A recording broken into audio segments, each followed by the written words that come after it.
What does the term dynasty mean to you? Many people hear the word and think of ancient ruling families abroad, or even American political dynasties like the Kennedys or the Bushes. But there are also incredibly wealthy business dynasties that have prospered across generations. Take the Walton family, for instance, who own Walmart. The Waltons are the richest family in the U.S. and, as of last year, are worth almost $250 billion. From 1983 to 2020, their wealth grew by more than 4,000%, as reported by the Institute for Policy Studies, a nonprofit center based in Washington, D.C. Within this category, there are several names that people may not be as familiar with. The Newhouses, the Duncans, the Marshalls. Yet all of these business dynasties hold immense power and are worth billions and billions of dollars. We focus a lot on sort of the new wealth, the Bezos and the Elon Musks, but there are these persistently wealthy families in the United States, and we identified 50 whose combined wealth is $1.2 trillion. And they've seen their wealth accelerate. The ones that have been on the list, about half of them have been on the list since 1983, they've seen their wealth increase by over 1,000%, an increase from about 80 billion to almost 903 billion just in about 37 years. That's Chuck Collins, the director of the program on inequality at the Institute for Policy Studies and co-author of a new report highlighting inherited wealth dynasties and the increasing imbalance of wealth distribution in the U.S. He says that the affluence of the ultra-rich has grown at an incredible rate, especially during the pandemic. The median wealth of these dynastic families has gone up over 1,000%, so 10 times more than the ordinary family. And with money comes power, including the power to politically lobby in favor of tax laws that benefit the rich. Collins says that several of these billionaire families invest heavily in personnel to protect and grow their nest eggs. They hire professional lobbyists, they hire wealth managers to protect and hide their money, essentially. So yeah, one of the things we found is that these are engaged families. The second and third and fourth generations are very engaged politically in defending their wealth and fending off taxes. Unlike most people who pay our taxes, we have our taxes taken out of our paycheck every pay period, these folks have lots of opportunities to sort of hide and miscategorize their money in different ways to avoid taxes. One way that the top 1% can elude taxation is through charitable giving. Dr. Ray Madoff is an expert on how the rich commonly allocate money into charities and foundations to avoid income tax, capital gains tax, and estate or gift taxes. Madoff is a professor at the Boston College Law School, where she's an expert on philanthropy policy, taxes, property, and estate planning. She breaks down this system by giving an example of a private foundation created from a $100 million donation. The only obligation on that private foundation is that it distribute at least 5% of its assets each year. So let's say $5 million each year. However, that $5 million payout obligation can be met by things like paying salaries to family members or paying for trips for foundation meetings in exotic locales, right? Everybody goes to Hawaii for the meeting. That can count towards your 5%. In addition, that 5% payout requirement can also be met simply by giving the money to a donor-advised fund where there's no further payout requirement. So the donor simply has to move the money from one account to another and can still maintain ongoing control. So what this means is that we've given significant public investment into this charitable vehicle, but we have no assurance of any immediate or even long-term public benefit. So, what needs to be done to ensure that a private foundation isn't just acting as an empty entity for the donor's benefit? There's currently a bill that has been introduced by Senators King and Grassley designed to address just this problem by basically saying that you can't meet your 5% payout obligation by paying family members or paying travel expenses for family members or giving to a donor-advised fund. All of these payments can be made, but they can't be used to satisfy the 5% payout requirement. In addition, under this bill, reasonable payout rules are imposed on donor-advised funds. So basically, if a donor wants to get all those maximum tax benefits up front, they have to agree to spend those funds within 15 years. Madoff highlights that the ultimate goal of these tax incentives is to make it easier for foundations to produce results that better society.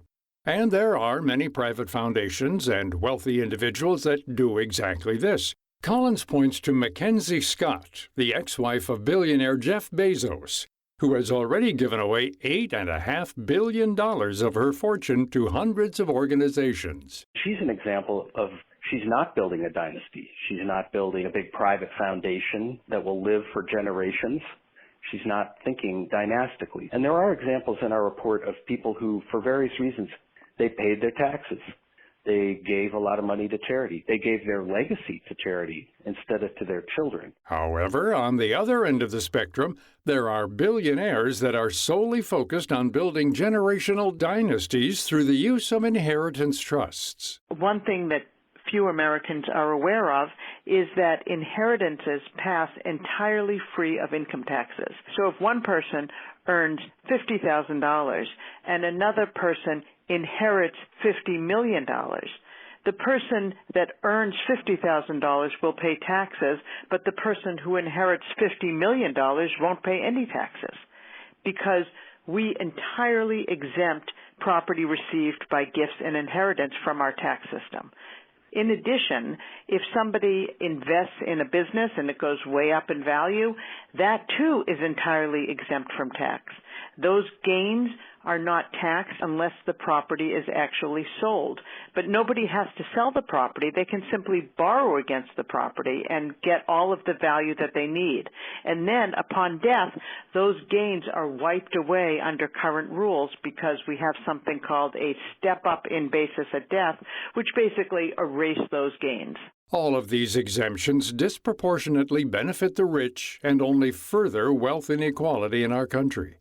Madoff says there have been discussions under President Biden's administration around tightening these inheritance trust laws. Why should it be the case that somebody who earns $50,000 and has to work hard for it should pay taxes, but somebody who's given $50,000 or $50 million pays no taxes on it? The U.S. is known as a nation of equal opportunity. But if the system is unfairly rigged to benefit the rich, this imbalance between the billionaire class and everyone else will only continue to grow. We should be concerned generally about an economy that creates lots of billionaires, because that means that a lot of society's wealth is funneling upward. And at the same time, here we have, half the population has almost no savings, no financial reserves. Wages have been stagnant or falling for decades. Finally, we're starting to see wages go up a little bit. But the fact that the number of billionaires is growing is not really a positive sign. It's not a healthy sign for our society. To find out more about this topic and the IPS Inherited Wealth Dynasty Report, visit viewpointsradio.org. You can also learn more about both of our guests, Chuck Collins and Dr. Ray Madoff, by visiting our site. For more behind the scenes, search Viewpoints Radio on Twitter and Facebook. This segment was written and produced by Amira Zaveri. Studio production by Jason Dickey. I'm Gary Price. COVID-19 vaccines are rolling out, and many Americans are looking forward to getting back to normal. However, chronic stress of the past year can impact memory, mood, and anxiety. So during June, Alzheimer's and Brain Awareness Month, the Alzheimer's Association reminds you to make brain health a priority.